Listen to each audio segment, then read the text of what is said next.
Yeah. Introducing. Yeah.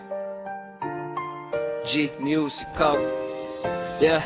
2026, tingnan mo ang paligid, ang pera ng taong bayan, saan napupunta? Heto ang katotohanan.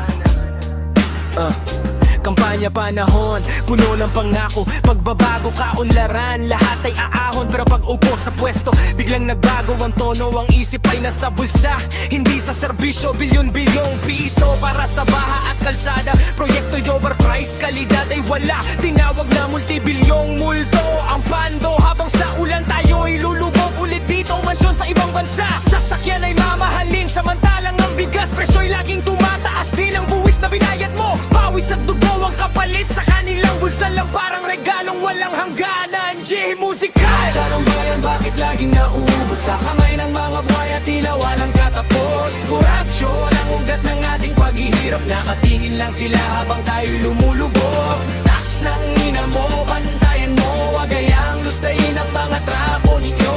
Hanggang kailan tayo magbubulag-bulagan? Panahon na para humingi ng katarungan. Kontrata, suhol, komisyon sa likod ng mesa, ang hustisya'y tipe, ang batas ay piling-pili pa ang investigasyon. Puro lang palabas magtuturuan ng sala, pero walang nahuhuli talaga ang ayuda para sa mahirap. Napuputol sa daan, sa bawat antas ng opisina may kumakain na bahagi niyan. Kalsadang sira agad matapos ang inaugurasyon, gusaling mahina, sakripisyo ang ating kaligtasan. Sabi nila progreso, pero saan ang ebidensya? Habang sila yumayaman, tayo'y lalo naghihikahos pa. Yeah.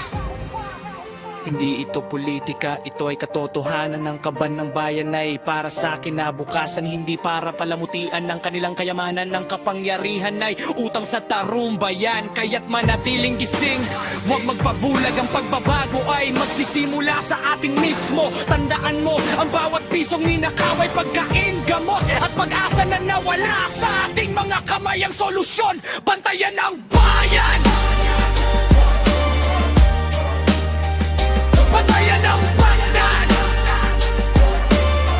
tampayan ng pera ng bayan. Gawin mo itong English version.